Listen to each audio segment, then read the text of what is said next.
Assalamualaikum everyone. Welcome to my channel. My name is Sagar and I am the student of psychology. आप लोगों ने ये बात तो सुनी होगी कि डिप्रेशन है मुझे। मैं आजकल डिप्रेशन से गुजर रहा हूँ। आजकल मुझे डिप्रेशन बहुत होता है। आपने ये चीज़ें सुनी होंगी, ये बातें सुनी होंगी, लेकिन असल में डिप्रेशन होता क्या है? डिप्रेशन पे बात करने से पहले मैं आपको एक छोटी सी कहानी सुनाता हूँ। कहानी ये है कि एक छोटा सा हाथी होता है बचपन में।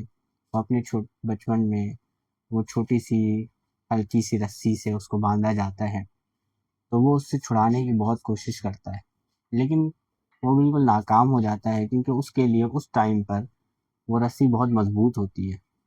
वो बहुत कोशिश करता है, बहुत टाइम तक कोशिश करता है, लेकिन वो छुड़ा नहीं पाता अपने आप को क्योंकि वो मजबूत है, जाहिर सी बात है।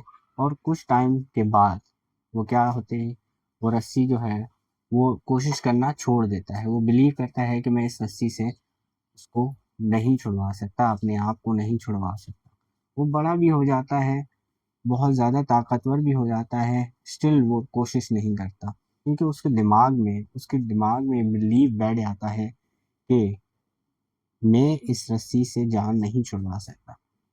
ऐसे ही हमारी सोसाइटी में, हमारे लोगों में ये बात पाई जाती है, कॉमन बिलीफ बैठा हुआ है कि मेंटल डिसऑर्डर्स कुछ भी नहीं है। ये सिर्फ हमारे दिमाग का प्रॉब्लम नहीं है, ये सिर्फ ईमान की कमज़ोरी है। हमें नमाज़ पढ़नी चाहिए, हमें ज़्यादा थिंकिंग नहीं करनी चाहिए, ज़्यादा सोचना नहीं चाहिए। ये ज़्यादा सोचता है, ये पागल सा है ये। इस तरह बोलकर आप उनको डाँट देते हैं। जबकि जब आपको बुखार होता है, फिज़िकल सिम्पटम्स होते हैं, बुखार होता है या टाइफाइड होता है या कुछ होता है, तो फ़ौरन से कैसे हम डॉक्टर के पास भागते हैं। तब ईमान क्यों नहीं कमज़ोर होता? सवाल तो ये भी है कि उसका ईमान ईमान कमज़ोर होगा शायद, क्यों डॉक्टर के पास जाते हैं? क्योंकि बॉडी प्रॉब्लम में है, फिज़िकल सिम्पटम्स बता रहे हैं कि बॉडी में प्रॉब्लम है।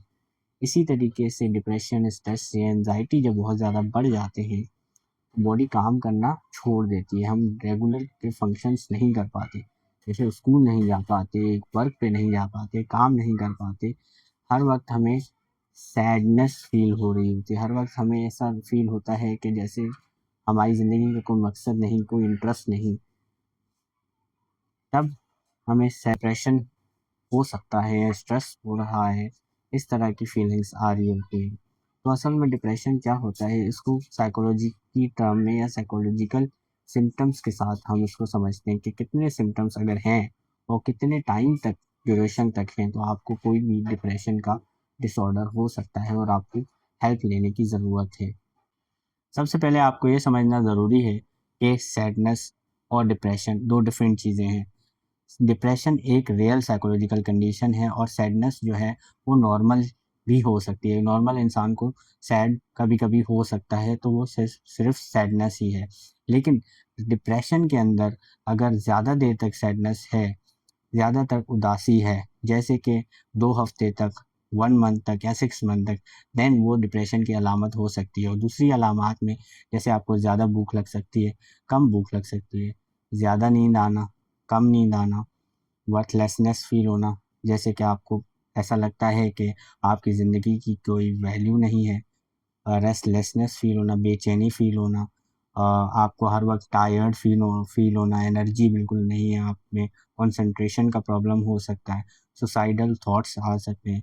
तो ये बहुत सी अलामात हैं, इनमें से अगर आप में 5 अलामात हों और 2 वीक्स तक वो लगातार हैं, तो फिर आपको मेजर डिप्रेसिव डिसऑर्डर हो सकता है। लेकिन मैं आपको यही सजेस्ट करूँगा कि आप साइकोलॉजिस्ट के पास जाएँ और अपना डायग्नोसिस करवाएँ और ट्रीटमेंट प्लान करें और हेल्प लें। अपने सोशल सपोर्ट से भी हेल्प लें, अपने दोस्तों के साथ बात करें, अपने फैमिली मेंबर्स के साथ बात करें, अपने माँ-बाप के साथ बात करें, फीलिंग्स शेयर करें, तभी आप अपनी हेल्प कर सकते हैं। हेल्थी लाइफ़स्टाइल अपनाएँ, एक्सरसाइज़ करें, एक्टिविटीज़ में हिस्सा लें, डिफरेंट एक्टिविटीज़ में हिस्सा लें, फल-फ्रूट खाएँ और एक्सरसाइज़ करें। इसी तरीके से आप डिप्रेशन से लड़ सकते हैं और डिप्रेशन से बाहर आ सकते हैं। होपफुली आपको ये मेरा वीडियो अच्छा लगा होगा। और ये वीडियो बहुत शॉर्ट था, लेकिन आई ट्राइड माई बेस्ट। और आप मुझे सजेस्ट कर सकते हैं डिफरेंट टॉपिक्स, डिसऑर्डर्स और रिलेटेड आइडियाज़ जो जिसके ऊपर मैं वीडियो बनाऊं और आपकी हेल्प करूं। Thank you for watching. Thanks.